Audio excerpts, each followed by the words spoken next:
My MakerEd learning journey began when I was just a little tyke. I was fortunate enough to be raised with the mindset, try fixing it yourself first. What's the worst that can really happen? Things are only difficult because you really haven't figured them out yet. These are some of the values that I hope to instill in my children. I knew and quickly fell in love with the thrill, passion, and desire to stop at nothing until my creation was perfect and success was achieved. I knew this passion for creating was within us all and what I now know to be called the maker mindset. I work in an alternative school. Engagement is essential to the student success and retention of my school. How could I bring this maker passion for learning into my classroom? Our provincial Ministry of Education gave me the opportunity to discover all things maker. The TLLP grant focuses on a teacher's professional learning journey and the sharing of those learning outcomes. Our team of teachers wanted to learn from the experts in our Toronto local maker community. I met Lindy and Hillary several years ago. I knew that they would be the perfect fit to introduce my team to maker culture, spaces, tools, and some of the cooler materials within our community. Some of my own personal learning was around reducing barriers to maker-type tools in the classroom. Inspired by Stanford D School and the book MakeSpace, I was able to source foam cubes, learn how to sew to develop protective coverings for these flexible seating prototypes. I experimented with cost-effective publishing and green screening options.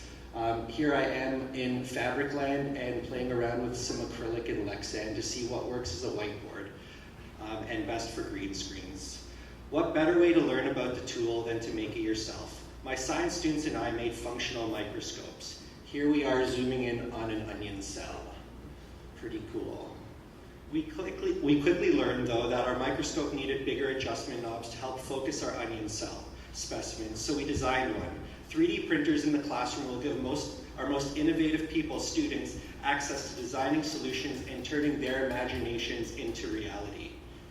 Glue guns are an asset in any makerspace environment, but also one of the biggest hazards. This 3D printed design was a prototype to support teachers with a safe, cheap, manipulative glue gun holder that would serve a good purpose in any classroom.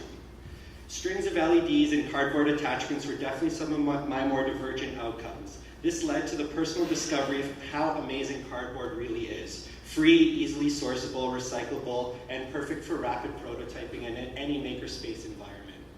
Using hydraulics in the classroom, we were able to empathize with the need to develop cheap, easily sourceable prosthetics. We examined some of the biomechanics of arm and leg movement in the human body. My students built interactive scientific diagram displays to share our learning with our school community. We coded scoreboards and timers. We collected student data on physical achievement to help students improve their personal best times and scores. We developed a relationship or a buddy system with teachers in several schools. Our students designed and shared engaging science experiments with these classrooms. These classroom buddies then shared their learning with other classrooms within the school, creating this type of ripple effect of student mentorship and learning.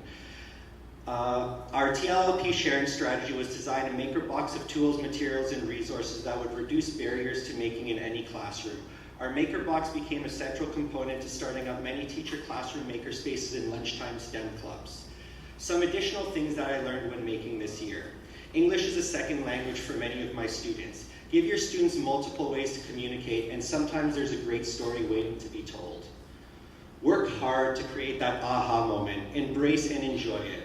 These are some of the moments that fuel teachers' flames and allow us to continue to shine brightly for years to come.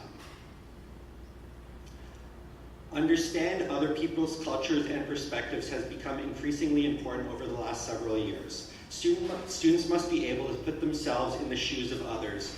Making is a vehicle for empathy. It forces students to design for another person's need.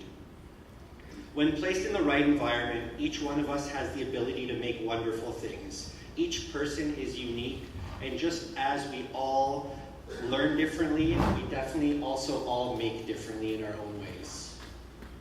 Seymour Papert believed that construction of knowledge is best in a collaborative setting. I'm so excited to continue my learning and share my outcomes with you all here today. Let's work as a community to develop that next generation of independent, critical thinkers. Thank you.